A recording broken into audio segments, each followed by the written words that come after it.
Familia querida, el Señor les bendiga y les guarde. La Gran Comisión. Hechos 13 del 1 al 12. La lectura en un año, Primera de Reyes 21 y Amós 5. La Gran Comisión se refiere al gran mandamiento que dejó Jesús cuando ascendía al cielo. Usted lo puede encontrar en Mateo 28, en Marcos capítulo 16.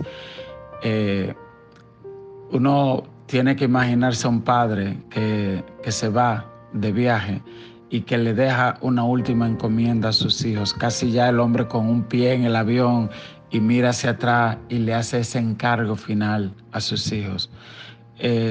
Jesús, poco antes de ser llevado al cielo, reunió a los discípulos y les dijo: id por todo el mundo y predicad este evangelio a toda criatura. El que creyere y fuere bautizado será salvo, mas el que no creyere será condenado.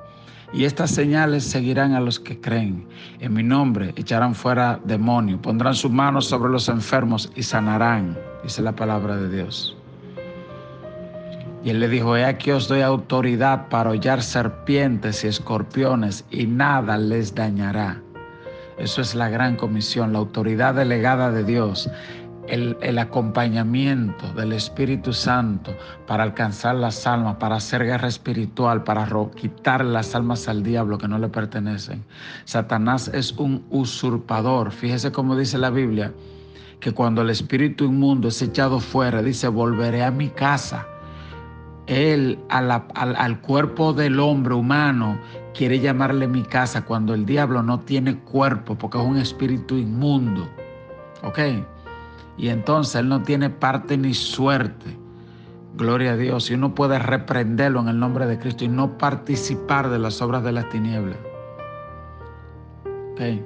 Esta mañana yo leía sobre el temor de Dios y me encantó en Hechos, creo que Hechos en Éxodo 13, creo que Hechos 14, donde habla del temor de Dios. Y dice que el pueblo de Israel, cuando vio que el mar se abrió y se tragó a todo el ejército de Faraón, dice, ellos temieron. Y entonces usted ve, el temor aquí no se refiere a miedo, porque no es que ellos tenían miedo de Dios, porque Dios no estaba contra ellos, Dios estaba contra Faraón y su ejército. Pero cuando ellos vieron la grandeza y el poder de Dios y las maravillas de Dios, dijeron: wow.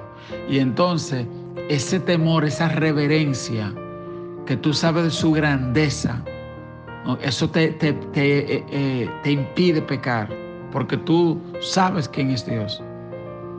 Hubo otro caso, y es el caso de Adán y Eva.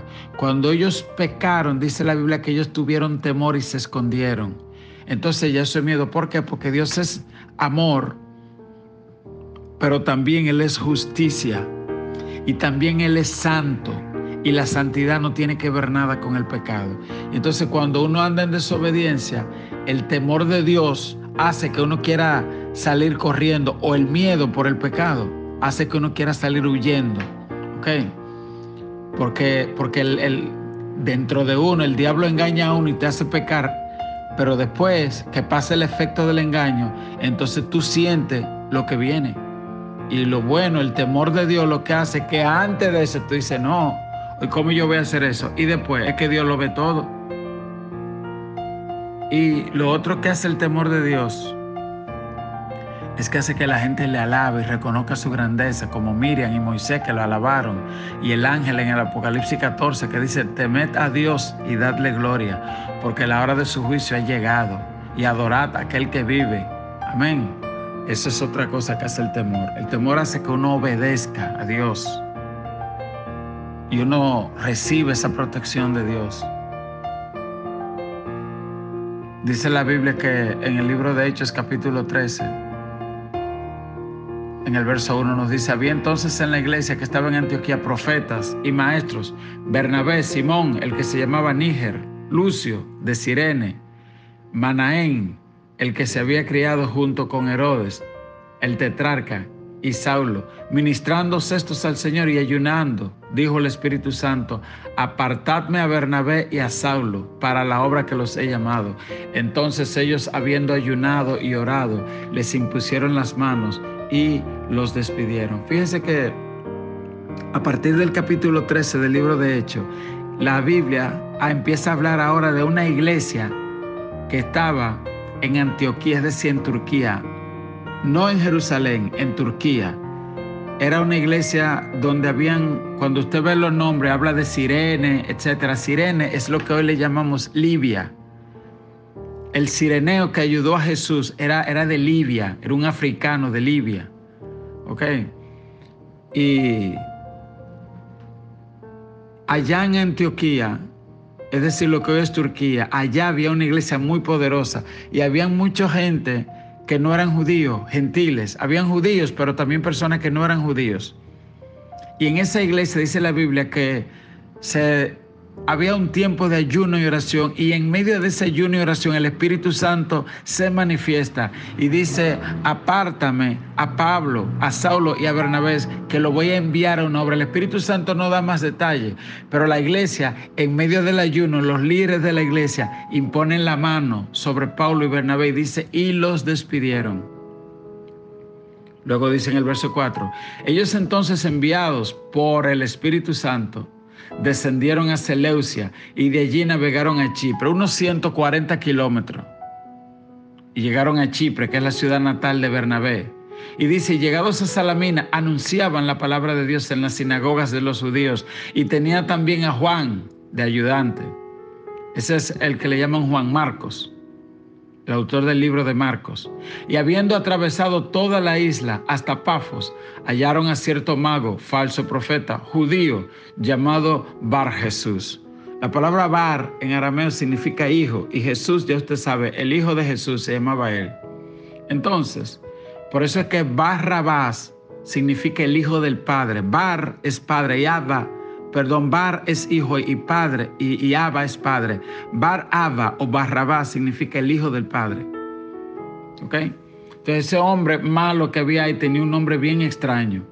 Y el verdadero hijo del Padre, que era Jesús, se entregó para que el otro que tenía ese nombre, Barrabás, que significa el hijo del Padre, salga libre. Por eso es que se llama la redención, porque Cristo se entregó por nosotros. Y Barrabás nos representa a ti y a mí. Por eso dice la Biblia: de tal manera amó Dios al mundo que dio a su Hijo unigénito, para que todo aquel que en él crea no se pierda, mas tenga vida eterna. Y dice: mirad cuán grande el amor del Padre al hacernos hijos de Dios, dice la Biblia. Porque Jesús se hizo lo que éramos nosotros, maldición, y transfirió sobre nosotros eso, para que todo aquel que en él cree no se pierda, dice la Biblia. Amén. Sino que se ha llamado hijo de Dios. Entonces, este hombre llamado Bar Jesús era un mago farsante. Algunos creen que él era un astrólogo judío, un adivino judío. Y dice: él estaba con el procónsul Sergio Paulo, varón prudente. Llamando a Bernabé y a Saulo, deseaba oír la palabra de Dios, pero le resistía Elimas, el mago, pues así se traduce su nombre. Y procurando apartar de la fe al procónsul, entonces Saulo, que también es Pablo, lleno del Espíritu Santo, fijando en él los ojos, dijo: oh, lleno de todo engaño y de toda maldad, hijo del diablo, enemigo de toda justicia, ¿no cesarás de trastornar los caminos rectos del Señor? Ahora pues he aquí que la mano del Señor está contra ti, y serás ciego, y no verás el sol por algún tiempo. E inmediatamente cayeron sobre la oscuridad y tinieblas, y andando alrededor buscaba quien le condujese de la mano.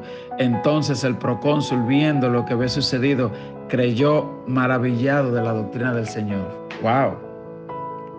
Vemos cómo la mano del Señor sana, liberta al ciego, al leproso, al endemoniado. Pero vemos cómo también cuando hombres como Bar Jesús se resisten e impiden, porque hay gente que son tropiezos para el evangelio. Personas a veces que quieren buscar de Dios: no, pero no haga eso, no, pero no coja esto tan en serio. No le preste tu boca a Satanás. Que a veces usted sabe que a veces la gente te dice la cosa medio suave, pero Pablo no. Él le dio una reprensión muy grande, y nosotros tenemos que vernos en esa reprensión. Aunque uno le diga: mira, no sirvas de tropiezo, pero Pablo le dijo: oh, lleno de todo engaño y de toda maldad, hijo del diablo, enemigo de toda justicia, no cesarás de trastornar los caminos rectos del Señor. Y ahí quedó ciego. ¿Usted ve? Jesús dijo también que cualquiera que sirve de tropiezo a uno de sus hijos, que mejor le fuera que se amarre una piedra y se tire en el mar. ¿Cómo podemos tú y yo ser de tropiezo a alguien, a un esposo, a una esposa, a un hijo, a un familiar, a un compañero de trabajo? Yo recuerdo una vez que hace muchos años yo tuve una situacioncita con una compañera de trabajo y yo me molesté porque decía, ella es muy injusta, y como que en un momento como que me cansé y reaccioné. Y digamos, gané el pleito, pero yo dije gran cosa, gané el pleito pero la perdí a ella. ¿Cómo yo le voy a predicar a ella ahora? ¿Entiendes? Yo mejor había perdido, me había quedado callado y yo me la hubiese ganado para ver, que ella vea que me conduje con mansedumbre, y después yo le predicaba y me la ganaba para Cristo.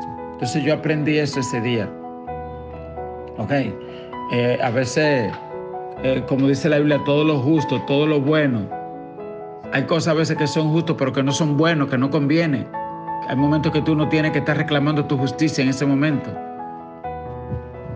¿Me entiendes? No tienes que estar reclamando tu justicia en ese momento. Ok, dice la Biblia, todo me es lícito, pero no todo conviene. Ok, uno saber conocer los momentos, los tiempos, las cosas, ¿verdad? Y lo otro que vemos acá es que el Espíritu Santo es quien guía a estos hombres a predicar. Pero el Espíritu Santo también los acompaña para hacer estos milagros. E inquieta su corazón para navegar 140 kilómetros y caminar y llegar a esa nación a predicar. Amén.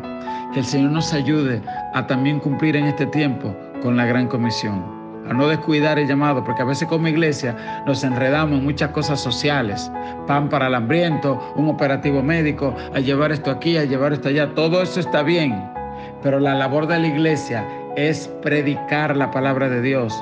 Es el trabajo misionero, es la oración, es el ayuno. Fíjese, la iglesia primitiva tenía un departamento de servicio que se encargaba de eso, pero los apóstoles dijeron, no, vamos a encargar gente que se encargue de eso. Nosotros tenemos que perseverar en la oración y en la palabra. ¿Ok? Entonces nunca se le olvide eso. La iglesia primitiva no fue una iglesia que iba por ahí asociándose con el imperio romano, ¿te entiendes? Para esto, para aquello. No, ellos iban estableciendo el reino de Dios. Donde quiera que llegaban, con el poder del Espíritu Santo, se hacían grandes señales y milagros. Eso debe ser la iglesia de este tiempo. Que el Señor te bendiga, el Señor te guarde. Haga Dios resplandecer su rostro sobre nuestra vida. Recuerde, se llama la gran comisión, el gran mandamiento. Dios te bendiga.